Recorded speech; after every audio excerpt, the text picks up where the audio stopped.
Welcome back to a Celtic State of Mind. I'm Paul John Dykes. It's Monday, it's 12:30, and this is the Acsom Bulletin. I'm joined by Quinny. And Quinny, we were just talking about getting old. That's basically what we were talking about because you, my friend, you went to Transmit on Friday, and oh, how the times are changing when it comes to music festivals and the age profile. You're more of a veteran of these types of events. I'm not even allowed in because I'm even older than that. Yeah, for sure. Yeah, well, I was saying to you before we came on, it was the first time I've been to, especially like an outdoor gig in like for ages. So it was a nice kind of throwback, as it were. Me and Mrs. Quinney went out for it.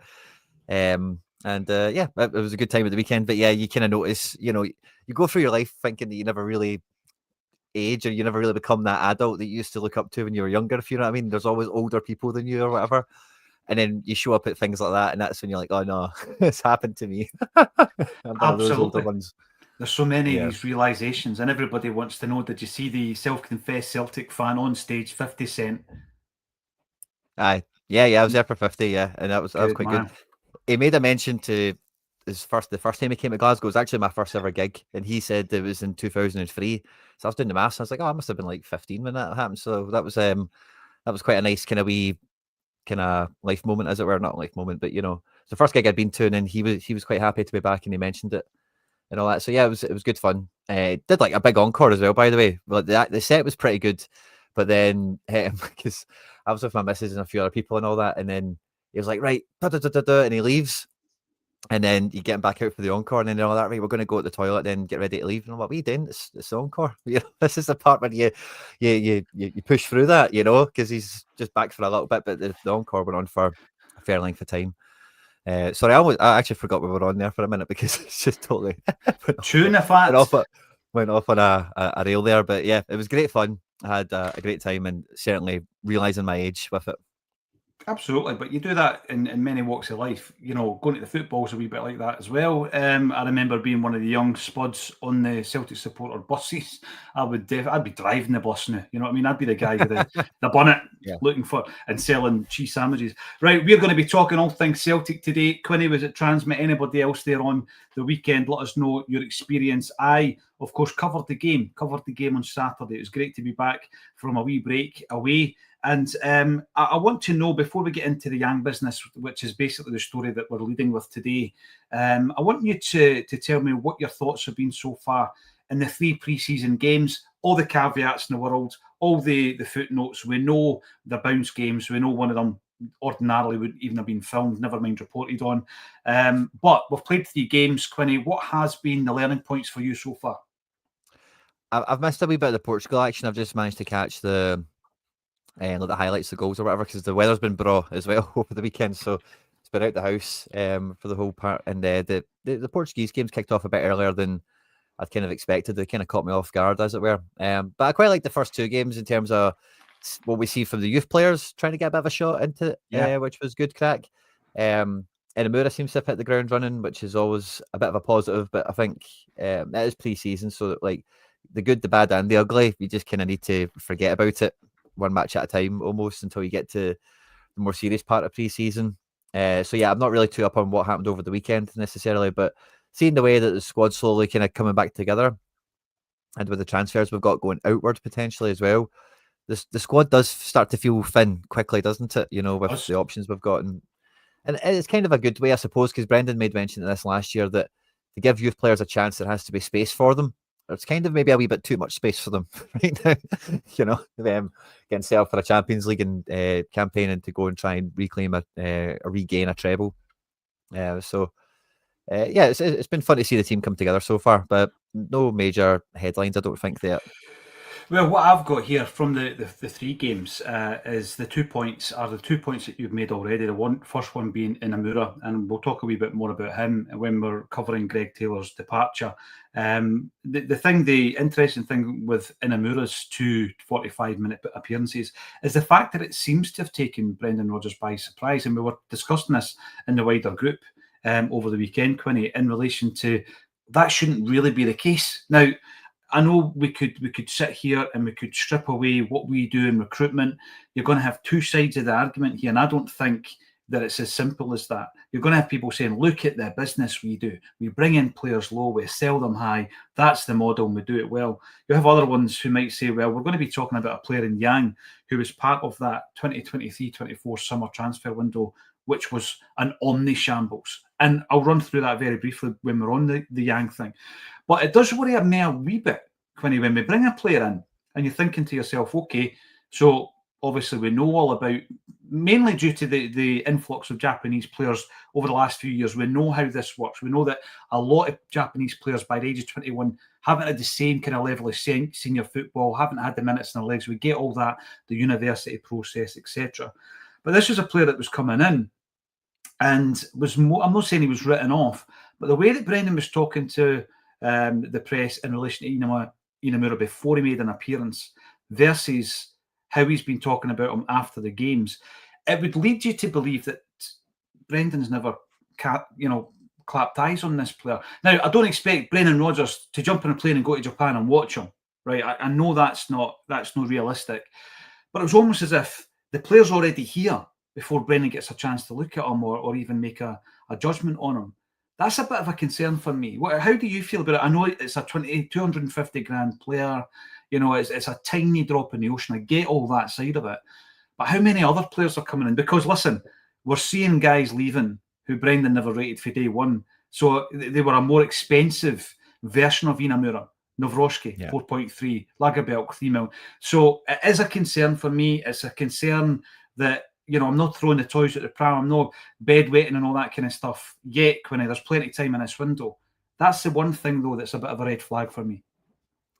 Yeah, it's a tough line to walk, because when Brendan came back for this stint that he's in at the moment, he did say that he expected the club to find him players to bring to training. He did expect that to be part of the strategy, the tactics or whatever. But you're right in the sense of, like, I don't think we're going to hear any interviews with Inamura saying, "Oh, Brendan phoned me and that got me to sign for Celtic," or whatever like that. It's maybe a bit more of that, business contact with agents, contact with clubs, and all that kind of stuff before he actually lands in onto the manager's radar in that kind of regard.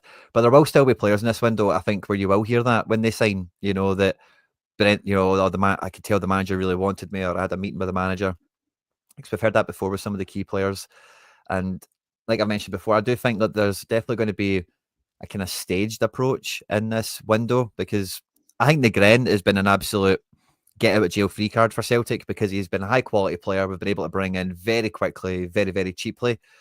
And I think that's bought them a little bit of time. The Kuhn transfer, I think, kind of outbalances that a little bit, or puts that back out of kilter. But otherwise, all the club has been doing this summer has been maintenance, has been housekeeping, trimming off the edges, furnishing out a bit of depth here and there with Inamura, with Osmond. Also, Yamada, we expect that to be rather imminent at this point. And as you said, the kind of, the spring cleaning of centre-backs that we kind of had last week. So I think that, I don't think anyone imagines that that's going to be a window good enough as it's on current pace for them at the moment to realise our goals for next season. So I think there's definitely an approach from the powers that be where it is like doing all the heavy lifting, doing all the legwork of, say, the kind of spring cleaning element of it, so that, once the dust is settled, how many people have they managed to kick out in terms of the wage budget and that sort of thing? Then what's kind of scope does that give them to go and recruit? I think Brenda's probably got his eyes, he did say it last season before the season finished that he wanted another 3 or 4 in before anyone leaves, so I think he'll still be looking at, trying to maximise how much he can get as a budget for those 3 or 4 players. That seems to be the way it's going now. So it's a funny line to walk, because if he's not bringing in the Inamuras and the Osmonds particularly, and they're kind of getting brought to him by other people, then you do worry, will it be like, so apparently by all accounts, he took one look at Lagerbielke and went, no, so that was like, maybe you watch him before you spend £3 million on him. If that's the potential, kind of swinging of the sword that could happen, you might suggest. But, for the most part, I'm getting deja vu on Inamura to Scales a little bit, because when Rodgers first came back, Scales returned from his loan stint at Aberdeen, and I don't think Rodgers really had any Scooby-Doo clue about Liam Scales, and he just showed up in pre-season and was all things to all men, as it were, and it just became whatever. So, like, I think Inamura is maybe just in that kind of guys at the moment of being like the surprise package of preseason of like, oh, this guy's actually way more useful to the squad than I would have thought. It's maybe just one of those ones. There's also tempering expectations from Rodgers, because if he comes out and says he's our number 2 left back, then everyone would have been like, right, okay, scrutiny and, will he be good enough? What if Tierney's out? But he totally defused it by saying like, chill out. He's just like a player we've bought, and let's just see how it shakes out. So yeah, it's a very thin line that they're walking, but that's how I kind of read it. And the level of scrutiny as well, Quinny. I mean, listen, we go live every single weekday. We cover every single game, pre-match, post-match, half-time. And we scrutinise everything. We scrutinise the new jersey, the new training top, and every single signing. So absolutely, we are looking at every single word that leaves Brendan's mouth, and we're scrutinising that as well as the players. So I get that. I absolutely get it. And it ramps up during the pre-season. I'm going to bring in as many comments as I possibly can today. There's lots to cover. In actual fact, so many people say to me, you must be scratching about for content during the summer. I don't find that at all. There's so much to cover. Tony Ratton is on the Yang subject, and he says, I think we should keep Yang at the moment. Jungle, look at that. There is a Yang gang. It does exist. Jungle Lion, did Rodgers throw the board under the bus on Saturday after the game? I want to talk about a wee bit of that. That's going to come into our conversation as well. I read a very interesting article from the always interesting Stephen McGowan this morning. So I'm going to be talking about that as well, and how maybe last summer's transfer window is affecting our approach this summer. Brendan McCarthy, hail boys, viva la Celtic. I think Yang should move. He's never going to be first choice. Now, by the way, before Quinny comes on to this show, just to let you understand, we do not discuss in depth what we're going to be talking about. Quinny doesn't know what the thumbnail is, or indeed what the tagline is. That's me. I generated that. And obviously, I'm on one side of the discussion when it comes to Yang. Quinny may not agree with me in the slightest. John Shirley, you're in. You're all wrong about Yang. It's just Rodgers doesn't give him much game time play, and that's why the Japanese player's not in Rodgers' pecking order as well. He's not Japanese for a kickoff, but we're going to have a wee look at Yang and what he's done since he came to the football club, and then we'll break that down, and we'll be asking you guys, should you get the offer from Norwich, should you take it? And that's a big question today. I mean, obviously, Quinny thinks that we should be getting our Adam Ida money back from Norwich, and if we sell Yang, we'll be somewhere there or thereabouts. Robert Duck, you're in. Celtic should truly focus on the league. The Champions League is a bonus 6 in a row. I disagree with that, and that's all right. I think our ambitions have to be bigger than domestic, and that's going to come into the conversation when we talk about Brendan Rodgers' future. It was touched on over the weekend. And finally, before we dive into a wee bit more of the pre-season, Cara Gray says, have to laugh at Rodgers saying there's work going on back home. There is no work going on, same old story. See what I did there? Right, so what we've got there, you've mentioned Nygren. And this is obviously my first opportunity to see him in a Celtic jersey like everybody else. We've looked at the show reels, we've looked at the data that exists online, but until you see him in a Celtic jersey, it's difficult. It really is difficult to make any kind of comment on him. But I did look at his performance. That was one of the things in the first game in Portugal, Quinny, that I was looking at him and Kieran Tierney. Tierney making his second debut, Nygren making his debut, although not competitive. And I was very impressed. And I said this at the weekend. We ran a couple of shows 2 weeks ago where basically it was in line with Kuhn's going to leave, Nygren's going to come in, one out, one in. And when you look at him, he's kind of listed as a right winger. That's not how he played in his first game for Celtic. And when you look at a lot of the action out there, he's not playing as a right winger. He's more central. He's more of a creative midfield player. And he did look the part. But I think what that does now, if he's a midfielder, Quinny, in many ways it overloads our options in midfield, and we're still very scarce left and right wing. Yeah, and I think we kind of seen this early pre-season as well. So this was something we thought there might have been a bit of foreshadowing to, because the first 2 games, or at least the first game, we played Jude Bonner in that position, and Jude Bonner from right wing was like becoming a midfielder as well, kind of off the ball. So that might be like a move, or might be like a development that we have this year, where it's maybe not just that symmetry of both the wingers, like Kuhn and Maeda, both being like front foot and at it, and there may be a bit more of that off balance, and so you can get Maeda as part of a quasi front two, and you kind of are tucking the Gren in behind perhaps. But I think he's very versatile. I think like all his characteristics do look like you want a front three in front of him for him to feed balls into and play off of, rather than being a part of one. But again, you look at he's a very highlight friendly player. You know, he's a very decisive, very creative player in that sense, and a lot of his good moments do come in wide areas. You know, so he's effective kind of everywhere on the pitch. And I one of the things I did enjoy as well, just as a wee kind of you seen them showing up at Portugal. I forget what training ground it was. Maybe in the one close to the hallowed ground, as it were. But they were all shooting basketball hoops.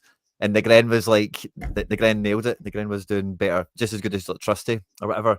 And guys like that are just like, you know, it's also just a little snippet. Maybe I'm inferring a bit much from it, but some guys are just really good at all sports. You know, they've got good hand-eye coordination, good balance, good temperament, you know, all this kind of stuff. And he seems like a very good athlete, a very good sportsman, a very good footballer in that sense. It sounds like quite a boring thing to say, but I think you know what I mean. Like he's just, if he plays out wide, he'll be great. If he plays through the middle, he'll be great as well.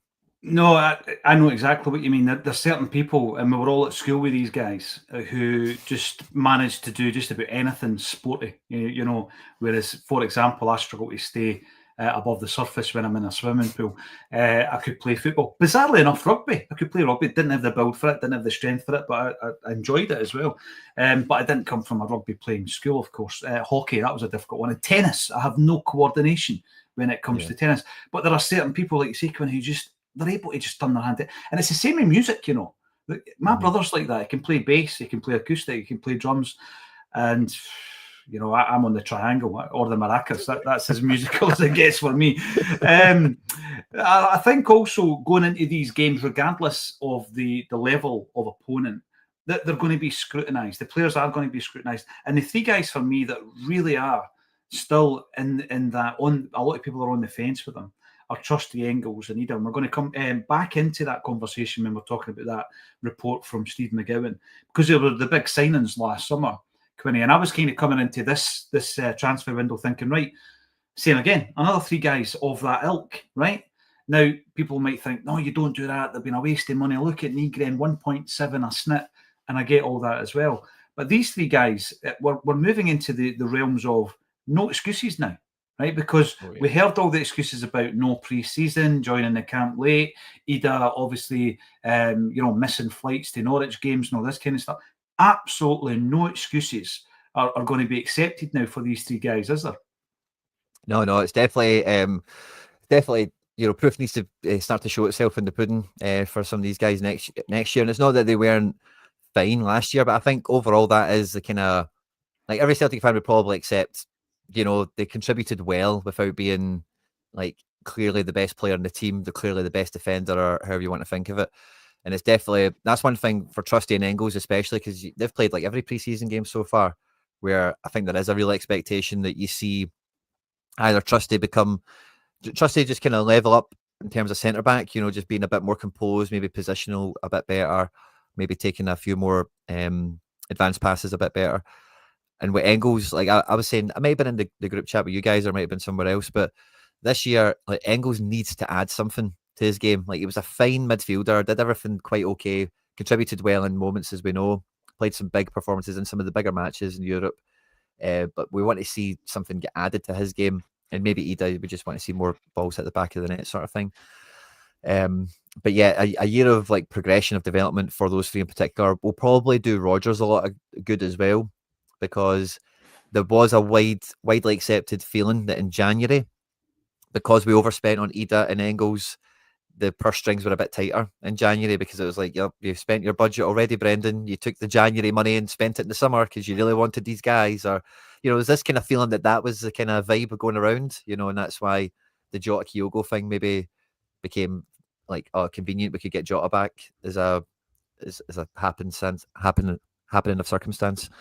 Kind of thing, rather than by design. And with Yang, like just to kind of make it about that a little bit as well, I think Yang's progressed quite well in his time at Celtic. It's probably not been as like sharp as anyone would have liked. It's maybe not been to as high a level ultimately as when his girlfriend was in town. I don't know if she's found a job in Glasgow yet, or we've managed to get her an apartment or whatever. But You know, I think with Yang, it's all about context of where you expect to see him in the squad. And as I look at the squad right now, everyone in the chat would agree with me, I suppose. We probably don't want Negren to be a Kuhn replacement. We want Negren to be an addition to the squad. But as it stands now, Negren has to be that kind of placeholder for Kuhn at the moment, because otherwise it's Forrest and Telio, Dyson and Yang, Palma. That's the wingers. Like, are we including Ben Summers as a winger? He's played out wide in a wee bit of the preseason. So, you know, like losing Yang out of the fold, I don't think it makes us any weaker or whatever, but I'm happy to have Yang come off the bench. Like, I don't think for the last 10, 15 minutes of domestic matches, even off the bench against Bayern Munich, he really put himself about. And a lot of people definitely, if you cast your mind back to that, a lot of people did like give him not props necessarily, you know, but accepted, well, do you know what? He went on and he put himself about and he could have almost made something happen off the back of it. So I'm not in a rush to get rid of him. We do owe a Norwich a doing in the transfer market, but so if they're really after him, then yeah, let's squeeze him. That's a great point. That's a brilliant point, right? Let's go back to Pookie. Right, it started with Timu Pookie, didn't it? Yeah, they done us dirty there, and then obviously, then Ida, right? Obviously, yet to be fully convinced on the Ida money, and then of course Fitzgarden, and now Yang. So yeah, absolutely, I get that. I'm on board with that, right? So the Yang thing with me is obviously. Paddy's wondering if there's still a Yang gang, Paddy Lavery. Well, I don't know. Are you part of it, Paddy? Because the way I'm looking at Yang is that, I'll tell you something, he was part of that transfer window that we always go back to. But what's really interesting about that window, if we run through it very quickly now, this is the summer 23-24, where Brendan Rodgers has been convinced to come back to Celtic because one of the biggest issues was the recruitment, the aspect of recruitment first time round. He was convinced it's different. This is how we are recruiting players. Look at the quality that we're bringing in. And I'm pretty sure that they showed them all the best examples, Matt O'Reilly, Kyogo, etc. But what he was faced with in that first window was the following: Iwata, Home, Telio, Yang, Kwon, Nawrocki, Lagerbielk, Palma, Phillips, Bernardo, and Bonatig. Now, Phillips, by all accounts, was one of Brendan's boys, and that didn't work out when he's away, obviously. We didn't extend the loan. Iwata's away, as is Home on loan. Nawrocki and Gustav Lagerbielk have just left the building, as has Liam Bonatig, if that's how you pronounce him. He's away back to Australia. So this week we've had two stories breaking. Telio's gone back to Australia, and there's interest from Legia Warsaw and Norwich in Yang. So there's another two from that list, and it would just leave us with Kwon. I don't even know if he's back at training. Is he even on the pre-season tour? What's happening with Kwon? Is he this season's James McCarthy? Luis Palma and Paulo Bernardo. So from the lot of them, I think the success, and again, by the way, I don't think he had as good a second season as he did a first, was Paulo Bernardo. He's been the success of that window, but there's been a lot of failures. And that really is the point of discussion when it comes to Yang. But I'm going to read out something that I found very interesting. Now, I've got to give credit to Anthony Joseph. Anthony Joseph is one of the guys that we put in that category of sources that you trust, Quinny. When you hear Anthony Joseph coming out with something, you think, right, okay, I can pretty much hang my jacket on that. So Anthony Joseph reported the following. This is the bit that interested me. So he has signalled his intention to explore a move to Norwich. And that's the bit that gets me, right? So regardless, if we're both sitting here and we're like, you know what, Yang, brilliant, except that changes everything for me. Changed it a wee bit actually for Kuhn. So we were speculating about Kuhn and you know, wise form dipped, etc. And I'm maybe being kind to him just by saying that it dipped. He leaves the football club and he's delighted to have left. He's happy to have left. And you think, we were right about him, you know. So Yang hasn't really said much about his time at Celtic, but he signalled his intention to explore a move. He wants to leave. And that's the bit for me, Quinny, that changes everything for Yang. Yeah, well, with Yang in particular on that one, like if he's up for obviously exploring it or whatever, like it's not we buy those guys like Yangs and O's and whatever if they work for us, brilliant, and if not, like especially with Inamura, the price tag we got him for, I forget what Yang was, but maybe about 1.2 million or something like that.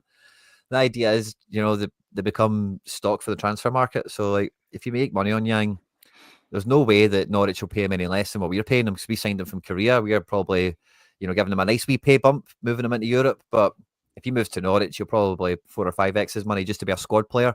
Maybe he fancies his chances of getting in the front three. Yang and Kvistgarden on the wings. Wonder how well that'll do. That'll be funny to see how that unfolds. But it's moving to England. It's getting one step closer to the Premier League, which is kind of what everyone really in football is after. When it comes to active players, that's what they all want to do for any number of reasons you care to mention. So yeah, if he's up for doing it, like if we make money on it, I'm not totally against it. I'm not like, oh, we have to keep Yang, he's so important. But you take him out of the equation, the only wingers we've got at the team are Negren, Forrest, Tillio, and Dyson, and Palma. Like, That's so there has to be like dominoes that come off that fall quite quickly thereafter. I think, especially if Yang, because Yang is the depth. Yang isn't first choice, So if you're selling the depth, there needs to be more depth to come into the cover for it.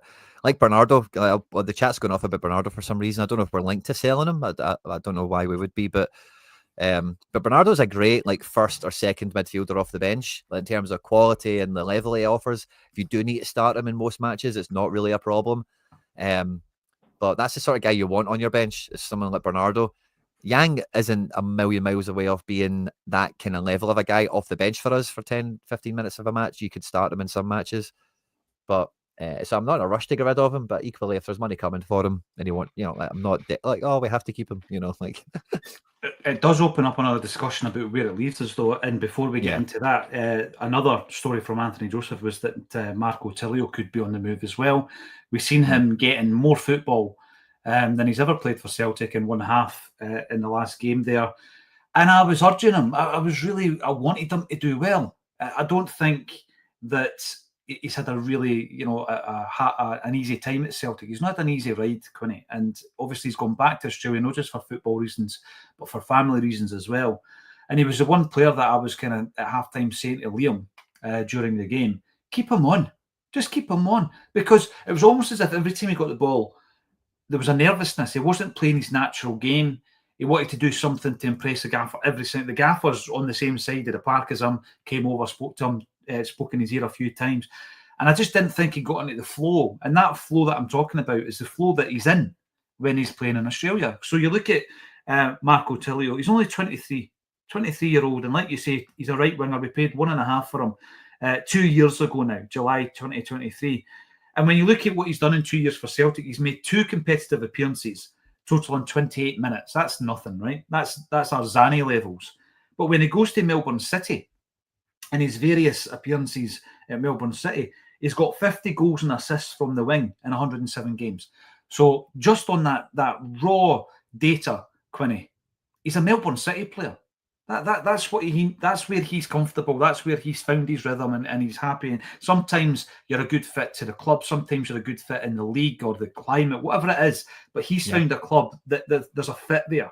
So the report that I was reading this morning is that Marco Tillio is wanted by Melbourne City to go back there. They don't know if it's a loan or a permanent deal yet. But then it leads us on to what you've just said, Quinny, and this is a worry. And this is on the back of the update on Jota. So Brendan Rodgers has confirmed he's not going to kick a football for Celtic until 2026. So what does that mean? Right, between now and then, okay, you're hoping to be on top of the league by the turn of the year and have something of a cushion. You're hoping to have won the first trophy in Scottish football, and you're hoping to have achieved qualification in the Champions League. So there's a lot kind of hinging on that period that Jota's out. And you look at what we've got, and this is a great point you made, because I was thinking about this myself, right? Because I'm like, if you can get your money back, let Yang go. But it would leave us in a bit of a predicament. So on the left, if Yang was to go to Norwich, on the left, you've got Maeda. And you can put Forrest over there at 34. He can play there, but, that's not his natural position. On the right, like you said, you've got Negren, who would rather be in the midfield to give you that creativity that we lacked near the end of last season. And you've got Forrest, the evergreen Forrest, as your backup. And then what it leaves you as well with is a situation where the centre-forward position is Ida. He's the clear starter because you've got no left winger, so Maeda's playing on the left wing, although he is an option through the middle. And you've got Johnny Kenny and Callum Osman. That's a massive concern for me. So, you know, you can understand Brendan Rodgers sitting there going, look, Yang's not the answer, but, and Tillio's certainly not the answer, but look where we are if we sell both of these players. Totally. And like Tillio, I'd be surprised if I see the chat saying he doesn't want to be here and stuff like that, or I'd be very surprised if he went back to Australia, because, like, as we know, like, Europe is like the centre of the world when it comes to football. I know the Club World Cup thing that just happened has maybe expanded that a wee bit back to South America, having a bit more kind of relevance again, which is nice. But I don't think Tillio, like, I think he'll do everything to stay in Europe. Like, your career only happens once. You only get, you know, so much time to go for it. And yeah, there might be that kind of, he'll always work in Melbourne, he'll always work in the A-League or whatever.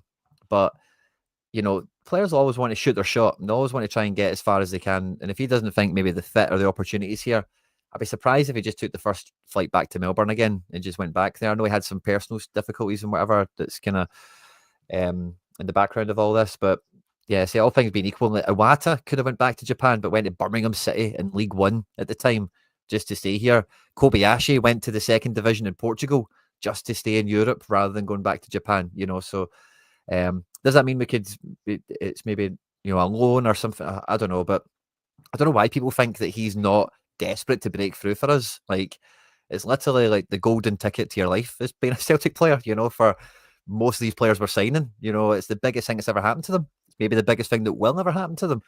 And to imagine that they're not, like, thinking about it in that respect, in terms of their career and how it can, you know, move their life on and whatever. I just never understand that. I think with some of these guys, that's one of the things I loved about Bernardo. You can tell Bernardo loves to play for us, you know, and it's a valuable thing when you can see it, like, coming out of people, especially when they're good.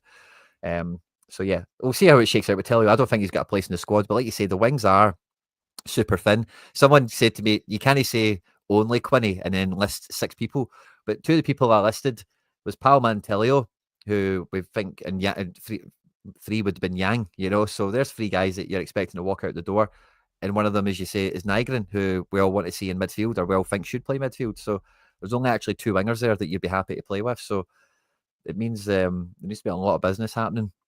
Rodgers did also say he's happy to look within the club for answers as well, which makes me think maybe there's a space in the team somehow, somewhere, for maybe Summers has been playing out wide. Maybe he likes Montgomery. He's played a wee bit as well pre-season. He's been given a contract despite being injured not too long ago either. So yeah, the wings are getting better. They are getting better, and the one name that I never even mentioned when I was talking about options was Palma. Palma's not been taken to the Portugal camp. He's not there. So he's going to be another guy that's going to leave the building. And unfortunately, because of the nature of these things and the fact that they've not played a lot of football for Celtic and proven themselves for Celtic, it's almost like they need to go out on loan for a season first, Quinny. So you've got that situation with Lagerbielke last year going out for a year, and it turns into a permanent deal. We were kind of thinking it might happen with Tillio. It might still happen with Tillio. And then Nawrocki just started that process by going out on loan. And the same process we thought was underway with Palma broke down because obviously that wasn't made permanent with Olympiacos. So he's another guy who's still hanging about from that particular transfer window 2 years ago in the summer. The big question is, where is Kwon? We need to find out where Kwon is. Him and James McCarthy are hiding in the broom cupboard, right? So here we go. Although I think McCarthy's no longer a Celtic player, but it's never been confirmed. Patella Republic, where is the new shape formation, and more importantly, the players to fill it? There was no real suggestion or indication, rather, in the first 3 games anyway. Whether or not we do something on Wednesday night, I don't know. That's where the first real test is going to be, and I think we'll start to see something that's familiar to us in terms of a starting 11. Joe Hamilton, Afternoon Troops, you're on the YouTube. Anybody else watching on there, get subscribing and give us a big thumbs up. Give us a big like on there as well. It won't be long before we're in that studio, and the fabled studio in Glasgow. And within that studio, there will be the head of Jim Farry. I might even bring my personalised bottle of Eldorado that arrived last week. I won't be drinking it, but I did ask for suggestions as to what I should eat when drinking the LD. Some of the suggestions were pretty interesting. That's all I'm going to say. Have you ever sampled Eldorado? I mean, was this a precursor to Buckfast, Quinny? It's been a while, and I think I've maybe had like a half a bottle of it or something. But yeah, it's definitely in the Buckfast like family, or in terms of, I don't know if family's the right word, but you know, tonic wine, isn't it? But no, it wasn't. It's not one I'm familiar. It's not one I'm well I'm well associated with. Maybe that time we did the fan zone. It was quite I was going to say a broad day, but that makes me sound really kind of like for Fife, which I am, to be fair. But it was a sunny day, and on these occasions, sometimes at festivals, etc., there's wee marquees, and it's the Buckfast marquee and all the rest of it. Maybe we should ask LD to come in for one of our fan zones, or maybe that's not a good idea. I don't know. Is it like Wreck the House Juice? I don't know. Commotion Lotion, all these things. Is it? Yeah, Is it I think up so. there? Yeah, Right. Okay. High alcohol and caffeine levels guaranteed. So, Colin Rodgers. Some tie-in, but some tie-in. I don't unusual tie-in, nonetheless. Yeah. Colin Rodgers, take the money and run. Talking about Yang here. Yang and Fitzgarden or Kyogo and Iwata. Imagine the Canaries and the Blues both going up. Well, we'll see how that goes. I know not everybody's interested. I do try and keep an eye on ex-Celts. I made a comment over the weekend there that got a wee bit of traction. Quinny, it was because of that bizarre situation with Mikey Johnston with Flamenco. Now, I always remember growing up and your access to information about teams from abroad, particularly outside of Europe, was limited because we didn't have access to smartphones and online services and all that kind of stuff. And you were relying on the Shoot, the Match, the Royal Rovers, the magazines. World Soccer was a wee bit more highbrow. I think you had to be a wee bit older to get into that. I never subscribed to that one. But the flamenco jersey was always one that really interested me because I'm thinking, how can you have hoops with a badge that looks like the Rangers badge? That was always my take on it. And then we played them. And we played them at Hampden in that 94-95 season in a friendly game. And they had a wee winger called Savio. Right, Savio went on to become a Brazilian international, and he ripped Tom Boyd to pieces that night. Anybody at the game, let me know your memories of Savio, because after the game, we were apparently interested in this kid. Anyway, there was that interest that Flamenco were going to sign Mikey Johnston. There was I can't remember the player's name. There was an Inter Milan player on the panel of live Brazilian telly, and they're basically talking about this Mikey Johnston guy. So the Inter Milan guy was a previous teammate of Robbie Keane. And he's like, right, I'll give you Robbie's number, phone him up, ask him, because he's an Irishman. So he'll know all about Mikey Johnston, right? And then basically Robbie's getting... And by the way, he never knew the phone call was coming in, which I always think's a bit unfair. And he was like, he's a tricky winger and this and that. And basically there was no fan protest, but there was a reaction by the fans, and they were like, right, we're not going to sign this player. The manager wanted to sign him. The manager had said to the football club, go and sign him. So what I put out over the weekend, you might have seen it on the socials. Where would you rank Mikey Johnston in a list of wingers? It was Mikey Johnston, Louis Palma, it was Yang, and it was Tilio. So give me your verdict on that. I'd put him top of that list, I think. Just about MJ. Mikey Johnston should score. Probably second. On work rate over Palma. I also I seen that post over the weekend. I quite enjoyed thinking about that myself. I seen a Celtic here article, and it was talking about how Palma's been back training with like his boyhood club or whatever. Right. And see the same sort of principle we were just chatting about there with like Yang being like the second winger off the bench, or whatever. If you could get Palma to like screw the nut a little bit and just get a little bit better for the last 10 minutes of matches that are tight, a guy that can shoot and cross like him should be usable, in the team, So if I don't know if Rodgers has got it in him, because he's been a pretty terrible footballer whenever I've been one of the first ones to throw Palma under the bus or throw him out the window or whatever you want to say it as. But like he can cross and shoot. Like there's no getting away from that. Like he can definitely cross and shoot. It's just everything else. So the wingers, like for how many of them there are, very quickly, like you've got none. You're that happy with, because again, a lot of people coming into the preseason were saying, let's get Dyson into the middle. If you're to do that, and Negren, we have no wingers. we have had it. No, you're right. Palma's he's an interesting case because there's no doubt in his technical ability, like you say. I think of that outside of the right boot cross to O's head against Aberdeen. Brilliant pass. I'm thinking about scoring goals in the Champions League. He showed that in terms of the technical ability that he could do it. I'm pretty sure a data analyst would come in and say, actually, his stats are dreadful. That this is what he's not doing, and these wee moments are kind of masking us a bit. I don't think he's got a future, and I think it comes down to application. It comes down to the fact that he wants to get the ball and do a few kind of like whatever you call them. What do you call them? when the foot goes over the ball. I don't know, is there a new term for it? Rollover, aye, probably, aye. And he wants to do a couple of them, and he wants a showreel at night that he can share on his Insta and all that. I'm not interested in that. I just think that type of footballer needs to concentrate on the technical ability and what they're contributing to the team. I'm not sure he's a team player. It's all about Palmer. And I think Rodgers has completely switched off to him. There was a wee moment where I thought to myself, maybe he's going to be revitalised. At the beginning of the last season, we were playing these friendlies against Man City and Chelsea and all that. And a lot of folks say, Quinny, pre-season tells you nothing.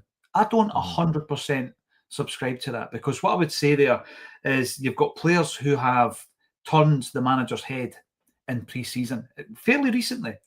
You've got Tony Ralston, who did that with Ange Postecoglou. So if you go into Ange Postecoglou's first season, you've got Tony Ralston and Lee Griffiths, and they're both given a 1-year extension on the same day, right?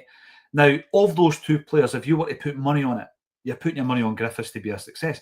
Didn't happen that way. Ralston, work rate, attitude, application, and he played 40-odd games that season. So he turned the gaffer's mind around in a pre-season, and a big part of that was the pre-season games, Now, I know that Scales, it took him a wee while to get into the team in Brendan's first season back, but Scales' application, like you say, coming back from Aberdeen and proving to the manager that he was a player that could be useful to him in that squad. So I don't fully subscribe to pre-season just being all about minutes and legs. I think he can turn a manager's head, although I don't think Palmer's doing it. I absolutely don't think Palmer's doing it. James Kirwan, looking across the city, I don't see much of a challenge from them regards their signings. Not one of them the real deal. Aberdeen will probably give us a run again. Well, they never really gave us a run. I mean, I think, again, first half of the season, Aberdeen looked the part, and they go on to win the cup. So they'll reckon it's a good season overall, but there's a lot of work to be done there. Hibs, obviously, have spent a wee bit of money now. Hearts are threatening. They've got a wee bit of backing from yourself in terms of you think they're going to be a challenger, if not this season, certainly in the near future. But yeah, I think that regardless of all that, James, if we were to concentrate on exactly what we need to do to be a Champions League team this season, I don't think you have to worry about any of that, Quinny. Yeah, I think like man for man or transfer by transfer, there's not really much happened from that lot across the other side that you'd be super worried about. Like they're signing guys, I don't even know what the fee is for, but they're then reporting it as Rangers have signed a £10 million level player, but they've not spent £10 million. So it's kind of hard to. But I think the optimism that they are gaining kind of comes from the reason or the principle for why I think Hearts could be a viable contender for second this year, and it is like beating the rest of the teams in the league is kind of the trick to doing that. If you can like beat the rest of them home and away, that's kind of, Rangers will be playing midweeks and weekends with this new squad under the new manager. We are feeling pretty strong and pretty good overall, but as we're discussing even in the show today, like I don't think anyone sees us adding goals into the team. It feels like we're losing goals from the team.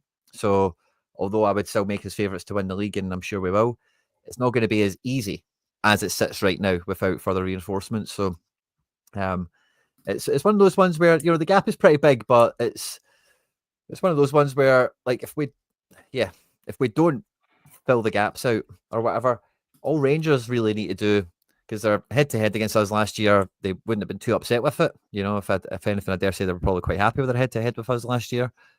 And it was laughable results they were getting everywhere else. It really continued them to be the laughing stock that they were or are, or however you want to think of it as. So that's not if it was one of those leagues, I remember growing up where the difference is like 6 or 7 points at the end of the season, and those 6 or 7 points were decided on the head-to-head, then it'd be a different vibe altogether, because then they have to beat us and maintain. But at the point we were chatting about this last year, their head-to-head against us was quite favourable, but they struggled to beat Ross Counties and Dundees and Motherwells and whatever.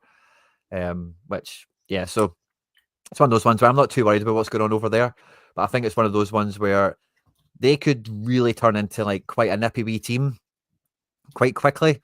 And if we are kind of bits and bobs and not really, we've not really replaced this guy yet, and we're still doing business with this, and like these things can blow up in your face quite easily if you're playing with fire.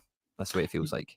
Yeah, and by the way, Quinny, I've got to say this, and I'm not just saying it for effect, but I have been so invested in concentrating on what Celtic are doing that I've only had a kind of cursory glance at the kind of Rangers thing. And what I would say there is that what it looks like is that they're buying players that maybe the gaffer's got a knowledge of from his time down south. So Yeah. obviously they're taking that route. One of our biggest frustrations is we're saying, is that a Rodgers signing? So that's only observation that I've made is that, and I'm not saying that's the right way to go, by the way. You can have a cracking recruitment team that are bringing in absolute gems from all over the globe, and that's great as well.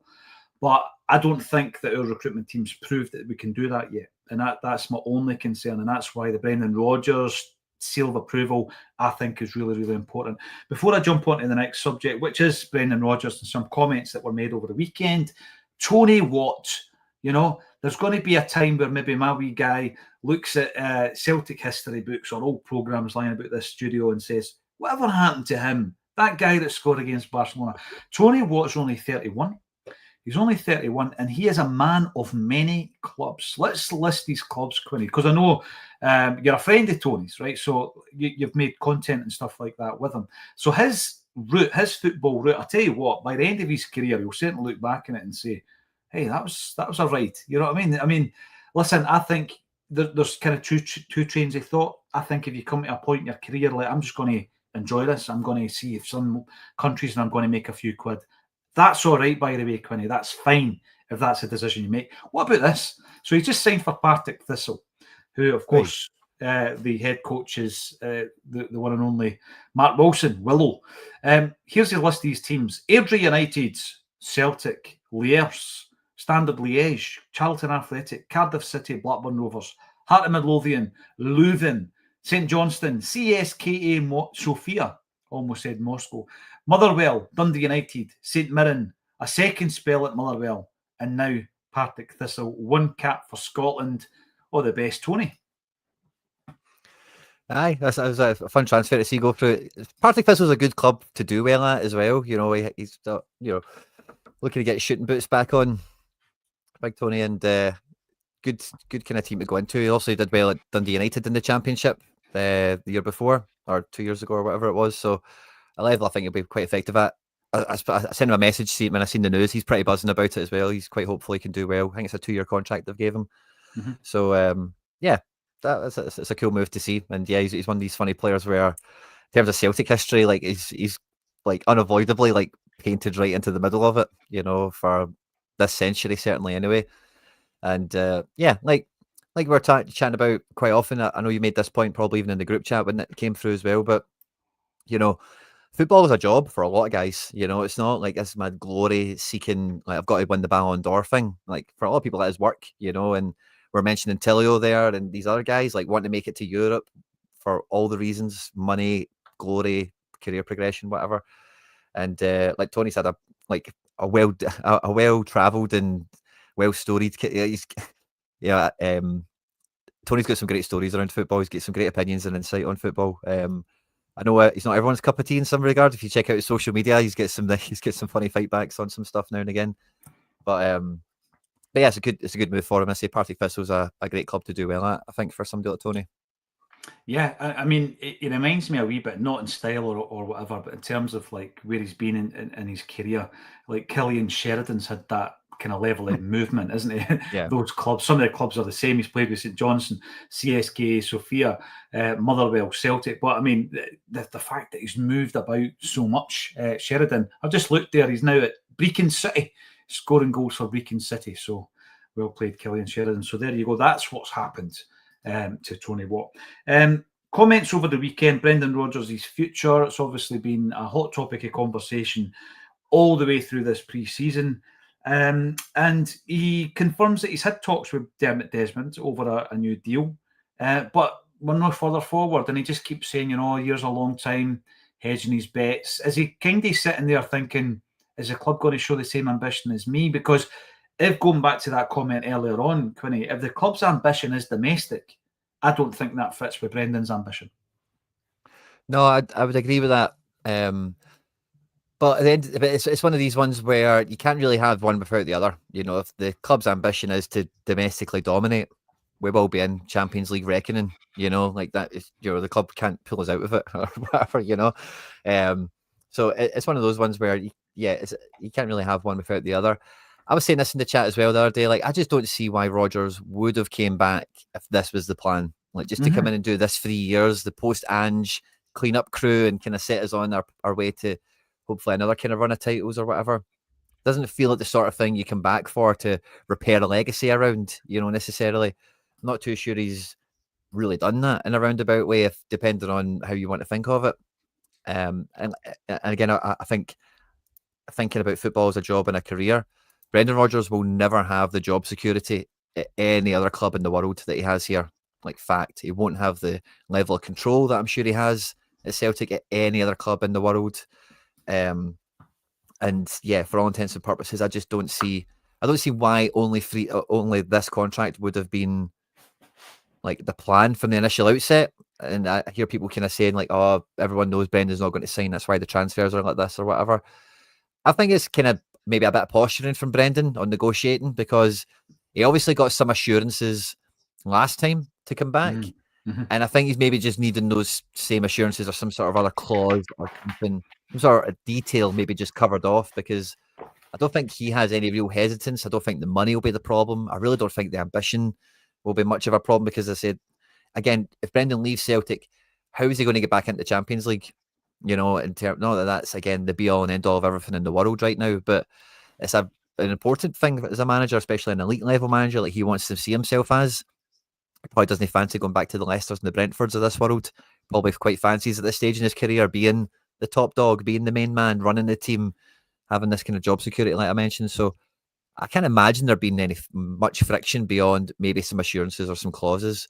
So yeah, when I hear comments like that from Brendan, I'm thinking he's just playing the game. He's negotiating with his agent. He's not in a rush. If he signs it today, maybe they'll, not, I don't know. You don't know the details of the inner workings of it, but yeah, it feels like poker. Yeah, a wee bit. The thing for me as well, though, if you tune in on a Friday night for our in-studio, fully produced show, This is Acsom, you will have seen that we had a former Celtic director on this week in Tom Grant. Second time he's been on the show. And I thoroughly enjoyed my chat with Tom. And friend of Acsom, Tino, had fairly recently interviewed Tom as well in relation to the big takeover and everything else. So we were kind of trying to obviously cover some of those points, Quinny, but also, go in and dig into other things that we hadn't really spoken about before. But one thing's for sure, with regards to Celtic as a football club, we are in a fairly unique position, I feel, certainly in the history of Celtic, whereby someone who's not the the board of directors are not getting together. The CEO's no part of the discussion where they're talking to the gaffer. He's going straight to Dermot Desmond. There's one kind of figure head who you go to. It's almost like, I'll just bypass the entire board of directors, including the CEO. I'm just talking to the top dog here. And I don't know sometimes if that is a healthy thing or not, to have that level of domination actually at a football club, that level of influence at a football club. Because obviously when Brendan talks, he's talking to Double D, isn't he? He's not talking to the wider board. He's not talking to Michael Nicholson about this. Yeah, that's the way it kind of feels, doesn't it? And like I say, that level of control Brendan's got at the club, he's one of these very few managers that is still living that Alex Ferguson life, and when you kind of mention that there, it just gives me another kind of pang to that, Alex Ferguson and what was his chairman called again? Very famous. Just totally went blank on Edwards. Martin Edwards, was it? No, not Edwards. The other one. The chat will catch me for it, I'm sure.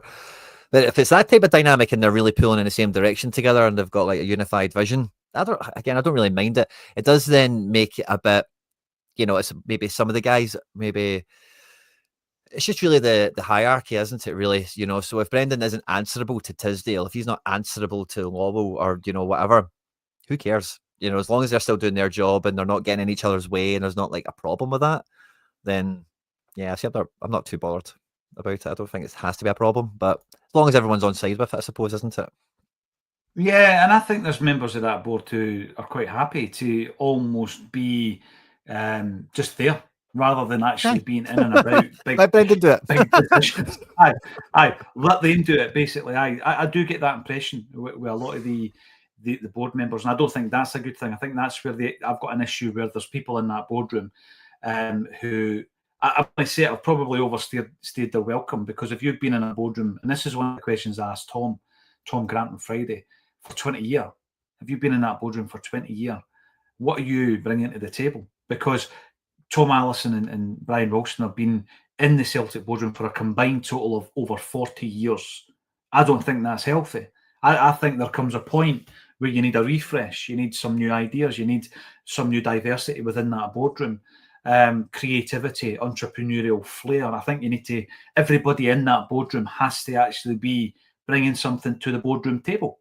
You know that, and I don't think that's too much to ask. And that's a bigger issue that I've got. I think that having people who are influential, insofar as Dermot Desmond is a good thing. But I think the issue I've got is the people who are almost passengers. That's the issue that I've got, Quinny. Also over the weekend, obviously, the country and the world pretty much are in Oasis fever. And I think that it's one of the things I've actually said a few times on the socials, that this is nothing new to a Celtic State of Mind. I mean, look at that logo on the top of the screen. We ripped Oasis off from day one. Just like they ripped off a lot of musicians, and they did it without apology. And later on, the guy that actually designed the Oasis logo that we have paid homage to is Brian Cannon. And Brian Cannon, I'm going to bring this up because this blows my mind, that further down the line, Brian then gives you the definitely maybe treatment. Look at that. This is Acsom. That comes from the pen of Brian Cannon, who wrote Definitely Maybe, which appeared on the cover of that debut album. And there it is, the Acsom logo. And over the weekend, over the Manchester gigs, people were popping to Brian's Microdot shop, and Brian was wearing one of our T-shirts, Casper Saves. He was wearing that T-shirt as well. So brilliant. If you want to buy any of our merch, the merchandise option is underneath the video as well. You touched on some of the youngsters who had made an appearance, Quinny, in the friendlies. I was watching them and thinking to myself, they're a bit off it. You know, trying not to be harsh here, because I'm a massive advocate of promoting youth and having an academy at Celtic Football Club that is in keeping with the legacy of us producing footballers and bringing them into the first team. We've always done it. We have. I think there was a period where the standard dropped in the 1990s, just like everything else at the football club during that period. But it is something that we should pride ourselves on. And I was looking at the guys, and I don't think it's their fault, but I don't think they're ready for the first team. And my thought process, really is quite basic. I just think that while Scottish football, Quinny, won't allow us to progress the B team up to the second tier of the pyramid, I think we have to treat the B team as an under-18s or an underaged team. 18 and below, you're in that B team, right? If you're 18 to 21 and you're not getting a game for the first team, then you need to be loaned out either to, a club who are interested in bringing you in, or one of these partnership clubs, Admira Wacker, Queen's Park, and get the guys out there so that they've got first team football. You mentioned Ben Summers before. He's the one that stands out for me. You can tell he's had first team football at a higher level than the Lowland League. You can tell because he's got the confidence, he's got the positional awareness, Quinny. He's demanding the ball. You can just tell that he's got that first team experience. So that's where I am at the moment. And until Scottish football changes, and I'm not sure it will, that's what we need to do. You're either in our first team squad, you're getting loaned out, particularly to the partnership teams, or if you're 18 and below, you're in that Lowland League. And I don't know what the plan is, but what I have seen and what I have noticed is a lot of the B team players are being allowed to leave the football club. So I think we're coming to the realisation that it's not working. Mm-hmm. Yeah, I think there might be a bit of a line in the sand with some of these guys. Hopefully the Sean Maloney appointment kind of helps steer it in a coherent direction of this is the plan and we're all going to stick to it now for the next 5 to 10 years or whatever it might be. I quite like that idea of like limiting the age on the B team to like being extra young, because then the Lowland League does offer some sort of developmental value, of like people just playing against bigger physical opponents kind of thing. Yeah. But it puts a lot of pressure on the club to be very proactive with the 17, 18, 19-year-olds that do start to flourish, to really help optimize them and manage their career, their trajectory appropriately. As I kind of look at the players we've got still kind of floating around, like I'm a big fan of Summers. I've been quite impressed with what I've seen from him in pre-season as well, and I do think he's kind of, been on the trail that you would want these guys to go on. With Dunfermline and Admira Wacker, two teams that almost got promoted that he played quite a prominent role in. So like there's a top of the table element to that. High pressure situations, consequences on the line. That's good experience for a guy at his age. But he is like the same age as Engels. I'm pretty sure I heard someone mentioning, again, I don't know if that was in the chat or somebody's content or something, so I'm sorry, but it's funny when you contextualize that because of the hard time Engels gets, and when you see him against the people of the same age as him in the B team, it's like they're totally different caliber of athletes in so many ways, never mind footballers.